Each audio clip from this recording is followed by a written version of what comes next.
छोरीहरूलाई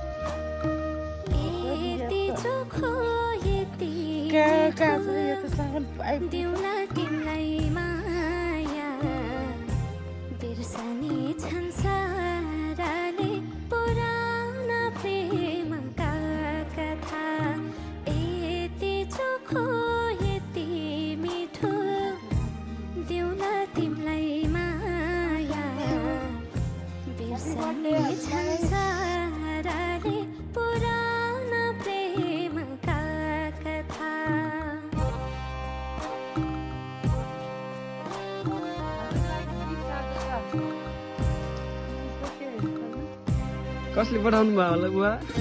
यस्तो कि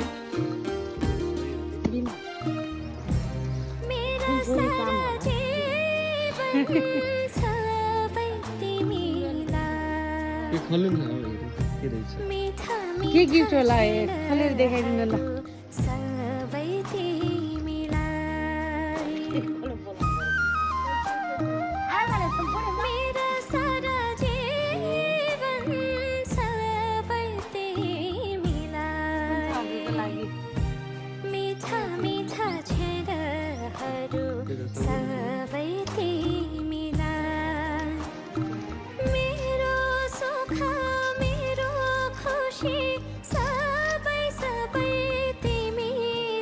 को रहेछ बुवा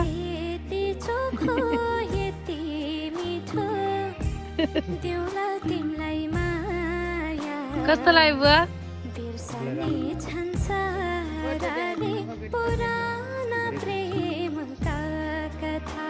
छोरीहरूको सरप्राइज गिफ्ट कस्तो लाग्यो हजुरलाई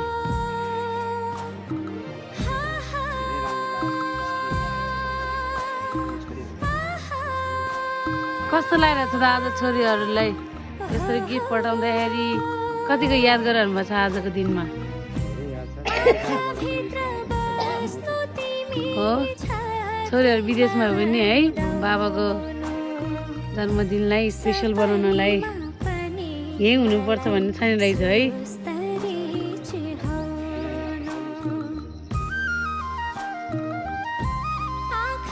आमालाई थाहा थियो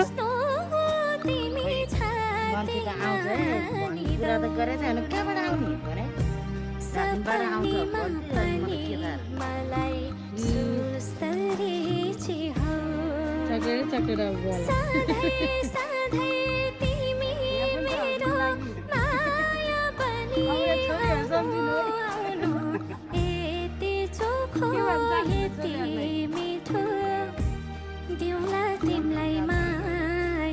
अब हामीले काठ फेर्न मिल्दैन र परिवारको भार अब हामीले बोक्न मिल्दैन र अझै बच्चा देख्छौ तिमी हामीलाई के तिम्रो काठको भार हाम्रो काठमा सार्न मिल्दैन र कति लड्छौ बा अब त हार मान कति के आउँछ त्यो हत्केला अब त हाम्रो बात मान अब छोडिदेऊ जिती बन अब घरको भार हामी बोक्छौँ तिमी बस आराम गर अब घर परिवारको लागि हामी लड्छौँ खाली बुवालाई कस्तो महसुस भइरहेछ नि आजको दिनमा धेरै खुसीयालीको महसुस भइरहेछ जन्मदिनको पनि छोरीहरूले अब यस्तो गरेकोमा धेरै खुसी छु तपाईँले सोच्नु भएको थियो त अनि यसरी गिफ्टहरू आउँछ भनेर यस्तो सोचेको थिएन त्यो पनि आकाशमाथि हो कहाँबाट नै अब यस्तो हुँदो रहेछ विकल्प सोचिरहेको छु कसरी भयो अनि छोरीको ठाउँमा छोरा भइदियो जस्तो लाग्छ कि लाग्दैन तपाईँहरूलाई जो छोरी भने नि छोरा नै हो क्या खुसी हुनुहुन्छ हजुर खुसी हुन्छ छोरी भने नि छोरा नै हो अनि अब छोरा र छोरीको पनि भेदभाव गर्दैन त्यस्तो चाहिँ लाग्दैन छोरीको ठाउँमा छोरा भइदियो भयो छोरी पनि छोरा हो छोरा पनि छोरा हो समान छ हाम्रो आमालाई कस्तो लाग्यो नि मलाई नि खुसी छ नानी धेरै के भन्न चाहन्छ छोरीहरूलाई के भन्ने खै के नि जान्दैन के भन्ने कतिको सम्झिनु भएको छ छोरीहरूको याद आएको छ कि छैन किन नआउने नि के भन्न चाहन्छ छोरीहरूलाई कहाँ छ यो त चामल आइपुग्छ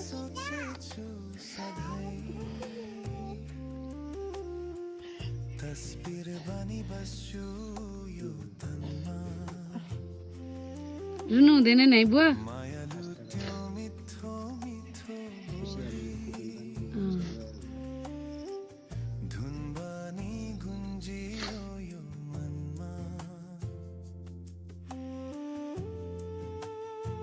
मौसीले दुई लाएर आए। जेठी छोरी कानी छोरी जापान मौसीले 4 पुगेर 5 लाग्छ। जापान र रोमानियामा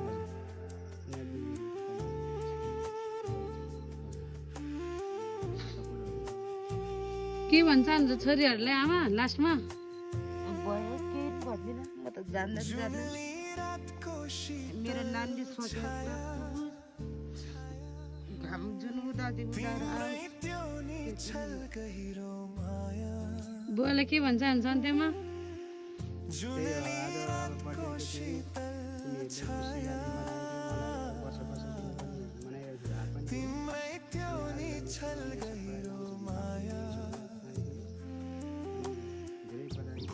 खोज्दा झन् याद आयो, सोचेको कुराहरू सब भुल्न खोज्दा झन् सपना बनी सजुयो नयनमा, मायालु त्यो मिठो मिठो बोली